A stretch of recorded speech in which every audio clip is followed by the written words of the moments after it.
Coba saya bacakan ayatnya. Ala inna awliya Allahi la khaufun alaihim wa lahum yahzanun. Terus lahumul busyra fil hayatid dunya fil akhirah. Artinya kalau mungkar nangkir dengan penampilan garang gitu, berarti ada ketakutan apa enggak? Ada. Padahal ciri utama walinya Allah tidak ada ketakutan. Makanya itu termasuk dalilnya Sayyid Muhammad. Tidak semua orang alami seperti itu. Karena wali-wali itu la khaufun alaihim wa lahum yahzanun. Wah anak kiai ketemu karena kerja tidur wedek. Iku dreseke ora kok pertanyaan itu, nak konan santri piye? Lho isen wis kiai dihanjuti mungkar nakir. Malu gak kira-kira? Mesti plengane konan santri piye? Nak jawabannya gampang karena pernah ngajar tauhid. Makanya Sayyidina Ali ini ceritanya ada di kitab Nurul Dholam. Sama lihat di kitab Nurul Dholam karangannya Syekh Nawawi Banten. Itu Sayyidina Ali itu ya, andekan orang biasa mungkin ya agak-agak hasud, tapi ini wali gak boleh kamu katakan hasud. Dia itu mangkal sama Umar. Orang kok setiap orang pernah dibentak. Apa dia berani bentak mungkar nakir? Penasaran dia. Bagaimana kerengnya Umar itu berlanjut enggak gitu kira-kira. Akhirnya minta, ya Allah saya minta kasyaf. Ya karena yang minta Sayyidina Ali karena mau wajah dituruti sama kasyaf. Dilihat Sayyidina Umar pas meninggal itu. Jadi hasud itu ya kadang penting asal baik. Loh betul bahasa Kanjeng Nabi kadang la hasada illa fisnaten. Itu Nabi membahasakan ya hasad. Gus Verson saja yang nafsirkan ghobtoh itu kan gaya-gayanan sebagai ulama. Aslinya Nabi ngendikannya itu la hasada illa fisnaten. Ulama yang ganti itu namanya ghobtoh. Wong Nabi sendiri nyebut hasad loh, kamu tafsiri ghobtoh. Ya hasad ya hasad. Udah enggak usah ditakwil-takwil pokoknya gitu. Kalau sama nggak percaya nggak apa-apa. Kok gitu aja kok repot. Karena sama nggak percaya kemungkinannya dua. Satu nggak ngerti. Dua sama-sama alim. Kan dari awal kalau sama-sama alim kan laisa li alimin ayuqallida aliman akhor. Kita nggak perlu saling mengikuti. Ngapain hasud? Biasa aja. Akhirnya Sayyidina Ali kasar. Pas Umar bangun, setelah mati kan bangun, setelah meninggal bangun. Mungkar nakir datang dengan perang yang sangat garang. Itu digambarkan Sayyidina Ali, matanya itu kal kidril ghali. Kayak apa? Kendil yang apa? Mengangang. Wah, seru. Sayyidina Ali senang, paling takut ini Umar. Senangnya bukan main, wah ini mesti takut Umar. Biasa. Ternyata enggak, Umar malah bangkit. Woi, mungkar nakir deh. Kamu tahu menghadapi siapa? Itu betul ya?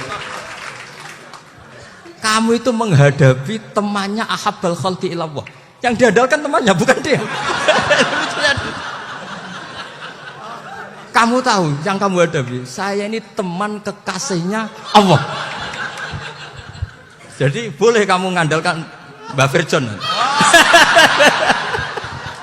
Tapi nanti resikonya mungkar nakir ditanya, itu Virjon siapa? Wah itu masalah kan. Makanya syaratnya wali itu harus ma'rufun fis sama. Di langit sudah populer. Makanya dulu ada orang yang saking seninya Abdul Qadir ditanya apa saja jamnya Abdul Qadir Al-Jilani itu aman karena beliau populer. Makanya program kita harus populer dulu di langit. Nah, itu nanti kalau dicatut oleh santri-santri nggak apa-apa. Kalau nggak populer nanti dicatat, itu siapa? Masalah ini. Umar itu yang dibanggakan itu, kamu tahu saya siapa? Ya enggak tahu. Saya ini temannya kekasihnya Allah. Temannya Muhammad. Iya Muhammad Rasulullah. Wah mikir, waduh. Repot. Loh di dunia aja gitu kan temannya presiden, temannya panglima, apalagi ini temannya Sayyidul Awalin wal Akhirin. Di dunia aja bilang temannya presiden, menteri orang sudah takut, apalagi ini temannya Sayyidul Awalin. Hanya mungkar nakir terus konfirmasi sama Allah, gimana ya Allah ini ngadepi. Sebetulnya diadalkan itu temannya, bukan dia. Wah, akhirnya sama Allah dibilang, ya bu, ya sama seorang seperti itu bu yang sopan. Terus semenjak itu mungkar nakir itu nggak selalu berpenampilan seperti itu, sangat. Jadi semoga itu konsisten sampai nanti. Jadi kamu kalau ingin nggak takut mungkar nakir jadi wali dulu. Karena syaratnya tadi hanya wali sing la khaufun alaihim walahum yahzanun lahumul busyra fil hayatid dunya fil akhirah.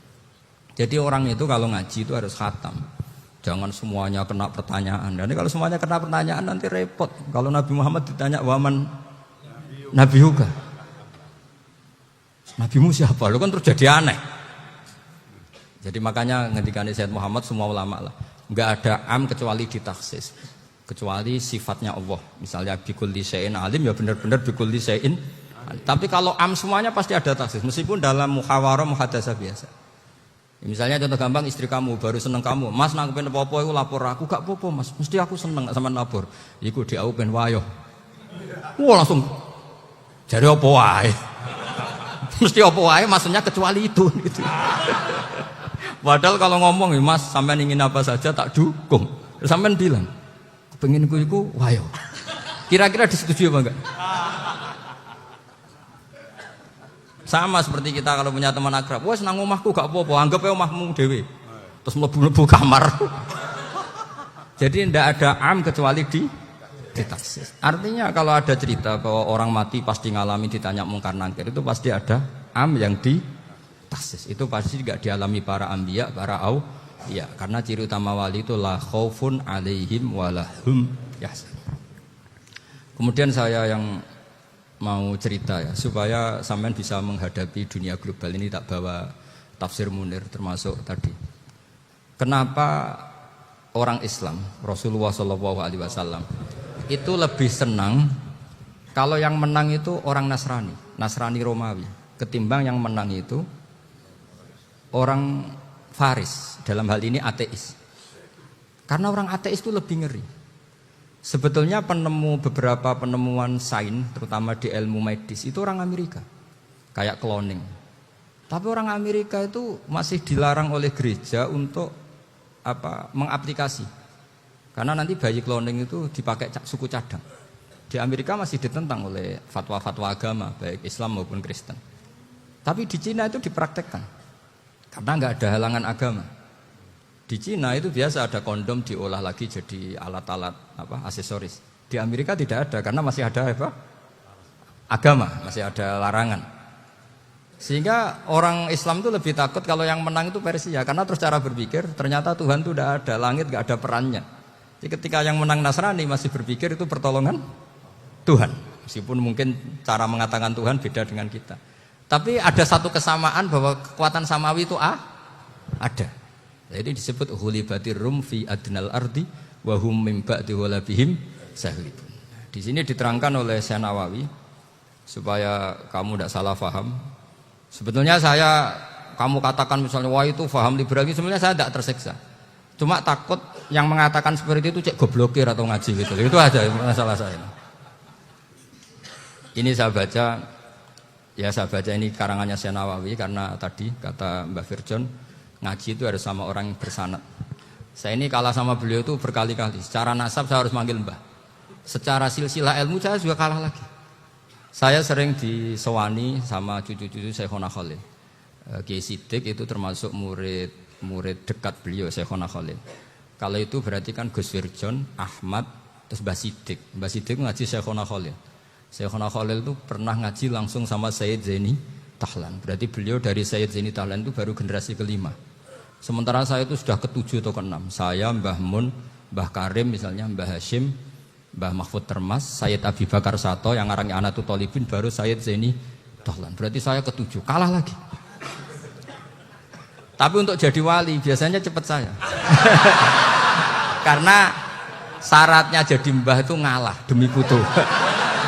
Jadi kalau beliau ngotot, saya dulu Gusti, saya mbahnya. Wah itu mbah yang nggak baik. Pasti jatahnya dikasihkan apa? Cucunya dulu. Makanya Abdul Muthalib itu orang yang dapat wangsit, tapi yang jadi nabi itu cucunya. Jadi dalil saya banyak. Sebenarnya Abdul Muthalib itu sudah sering dapat wangsit. Karena saya bahasakan wahyu, nabi yang protes, enggak nabi kok dapat wahyu. Tapi sebetulnya Abdul Muthalib itu masyhur. Kalimat-kalimatnya menunjukkan bahwa beliau itu sudah dapat wahyu kalau nanti cucunya itu jadi nabi. Makanya senangnya bukan main Abdul Muthalib sama Rasulullah. Putu seneng, mbah seneng putu. Jadi mungkin, jadi sampean enggak usah protes loh. Ya, yang jadi wali kok cucunya. Betul. Dulu Mbah Hamid Pasuruan itu kalau Mbah Ahmad Siddiq ke sana, Mbah Hamid Pasuruan kalau manggil Mbah Ahmad Siddiq itu paman. Tapi pamannya minta ijazah ke ponakan. Apa ya gara-gara itu memang. Kalau itu masih berlaku apa? Ngalah tadi. Kayaknya masih apa? Hawane masih. Hawane masih. Karena melihat tren-tren langit masih gitu kayaknya masih. Masih itu. Ya, tapi banyak tetap dapat jatah, tenang saja nanti.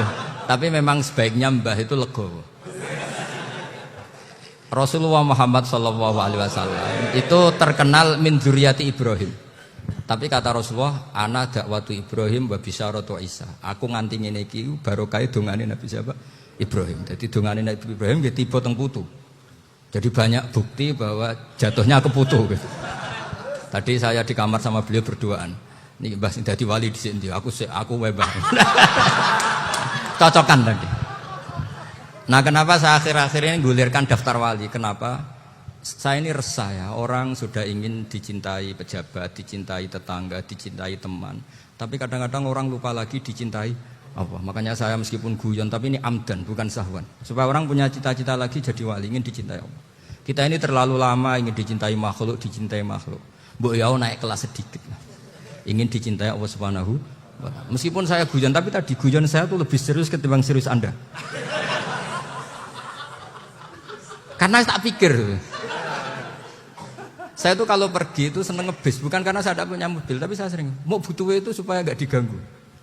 Karena saya tuh harus punya waktu sendiri. Kalau ngebis kan ketemu orang nggak kenal, tapi sekarang ya agak susah, banyak yang kenal. Dan susahnya lagi nggak minta ijazah, minta foto. Aduh, repot tuh. Mau dibenci itu umatnya Rasulullah SAW. Mau disetujui itu sanatnya mana? Kalau ketemu orang alim minta apa? Foto. Itu nggak ada sanatnya.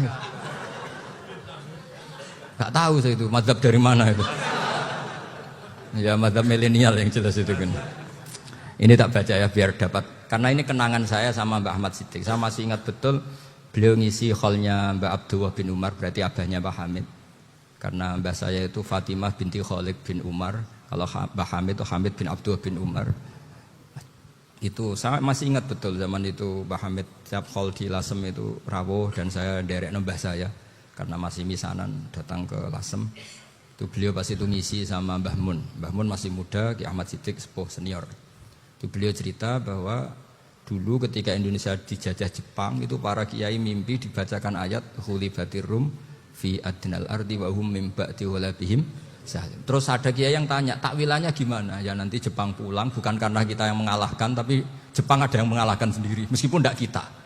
Kayak dulu Faris tidak dikalahkan Islam, tapi dikalahkan Romawi, tapi yang senang umat Islam. Wa yauma idzi yafrahul mu'min. Itu luar biasa ulama-ulama kita. Delalah kejadiannya Indonesia seperti itu. Yaitu kita tidak mengalahkan Jepang, tapi Jepang pulang sendiri karena dikalahkan apa? Sekutu.